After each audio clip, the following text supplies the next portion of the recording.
Do you find it difficult to talk to your own animals? Then this video may help you. Hi, my name is Akshaya. I'm a nature and animal communicator, which means I can speak to plants, animals, and other species and have two-way conversations with them. And in this video, I'm going to share with you a few things that may help you overcome the block of talking to your own animals. A lot of us face problems while speaking to our own animals simply because we already know a lot about them. We live with them, so it's very obvious that we know most things about them.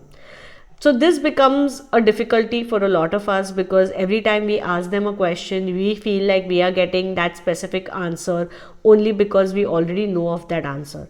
However, it's important to note that if that is the truth, they're not going to change the answer for us, right? They're not going to lie to us. For example, if your dog likes to eat chicken and if you ask them what do they like to eat, they're not going to lie to you and say I like lettuce or I like broccoli. They'll still stick by them liking chicken. So the first thing we need to do is change our perspective towards the answer and look at it as I thought it was chicken, now my dog has validated it as well. This will really help us believe everything that our animal is sharing with us and trusting the communication more. The next thing is to understand that it is important for the animal to share this information with us as well.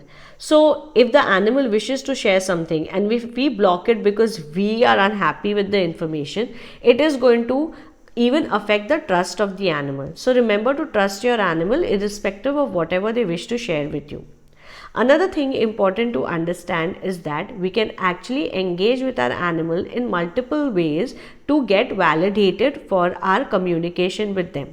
This is not to say that our communication should only focus on validation. However, if sometimes you're finding it very difficult to understand if it's really coming from your animal, if it's your own projection, this method may help you. Focus on your animal and understand their body language and other ways of communication other than telepathic communication.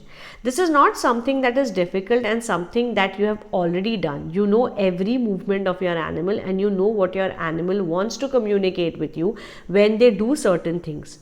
And then each time you have a telepathic communication with them, observe them to get a validation in the form of other non-verbal and verbal forms of communication. Now it is important to note that you may not get validated each and every time. For example, if the animal is sleeping and you're talking to them, you can't expect the animal to get up and validate it for you.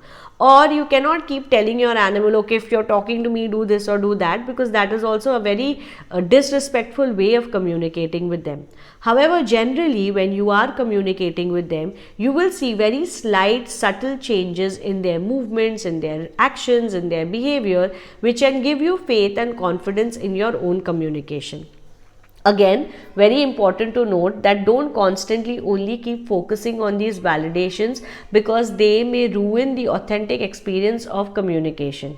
Communication should be done to understand what our animals want to share with us and not to only get validated. However, in certain situations, such techniques can help us become more confident with the help of our animals. So you can request them to guide you and then build up on your non-verbal and verbal communication skills with them as well as you are developing on your telepathic communication skills. I hope you enjoyed watching this video and found it helpful. If you do try out the things that I have shared, don't forget to mention it in the comment section below. Until the next video, bye bye.